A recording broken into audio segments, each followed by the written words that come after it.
ಅನು ಅನು ಏಳು ಕಂದ, ಲೇಟ್ ಆಯ್ತು. ಅಮ್ಮ ನಾನು ಸ್ವಲ್ಪ ಹೊತ್ತು ಮಲಗ್ತೀನಿ. ಕಂದ, ಹಠ ಮಾಡ್ಬಾರ್ದು. ಪ್ಲೀಸ್ ಅಮ್ಮ. ಪಲ್ಲವಿ, ಕಾಫಿ ತಗೊಮ್ಮ. ಥ್ಯಾಂಕ್ಸ್ ಅತ್ತೆ. ಅನು ಬಂಗಾರ, ತಡ ಆಯ್ತು ಪುಟ, ಎದ್ದೇಳೆ. ಇನ್ನೊಂದು ಸ್ವಲ್ಪ ಹೊತ್ತು ಮಲಗ್ತೀನಿ ಅಜ್ಜಿ. ಸರಿ, 5 ನಿಮಿಷ ಬಿಟ್ಟು ಎದ್ದೇಳಿಸ್ತೀನಿ. ಎದ್ದೇಳ್ತೀಯಾ? ಸರಿ, ಮಲ್ಕೋ. ಥ್ಯಾಂಕ್ಸ್ ಅಮ್ಮ. ಪಲ್ಲವಿ, ಏನೇ ಇದು ಆಶ್ಚರ್ಯ?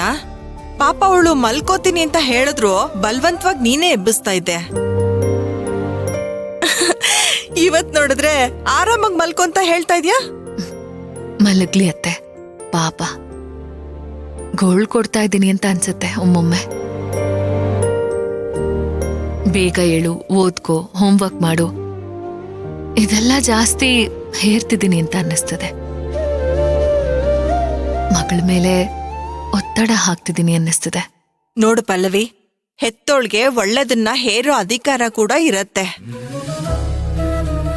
ಬೇಗ ಎದ್ದಳೋದು ಅದು ಒಳ್ಳೆ ಶಿಸ್ತು. ಹೆಣ್ಣಿಗಿದು ಬಹಳ ಮುಖ್ಯ ಕಣೆ.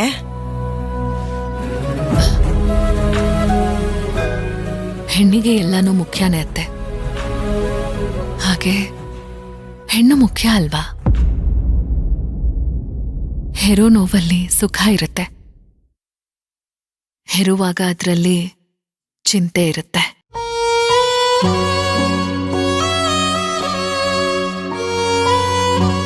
ಪಲ್ಲವಿ, ಯಾಕೆ? ಏನೇ ಆಯ್ತು? ಯಾಕೆ ಇಷ್ಟೊಂದು ಬೇಜಾರು ಮಾಡ್ಕೊಂಡಿದ್ಯಾ?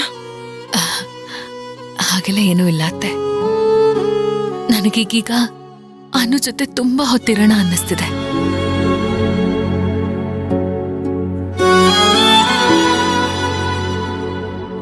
ಪಲ್ಲವಿ, ನಾನೊಂದ್ ಮಾತು ಕೇಳ್ತೀನಿ, ಹೇಳ್ತೀಯಾ?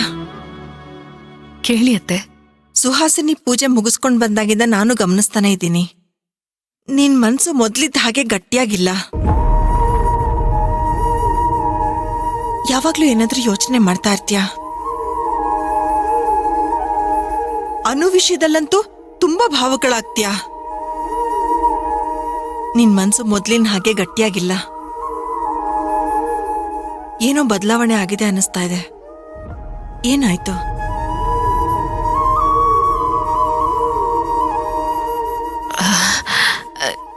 ಏನೂ ಇಲ್ಲ ಅತ್ತೆ, ಏನೂ ಇಲ್ಲ. ಅಲ್ವೇ ಪಲ್ಲವಿ, ಪಲ್ಲವಿ ನಿಂತ್ಕೊಮ್ಮ. ಅಯ್ಯೋ ಶಿವನೇ, ಅನು ವಿಷಯ ಏನಾದ್ರೂ ಕೇಳಿದ್ರೆ ಯಾಕೆ ಇಷ್ಟೊಂದು ನೊಂದ್ಕೋತಾಳೆ?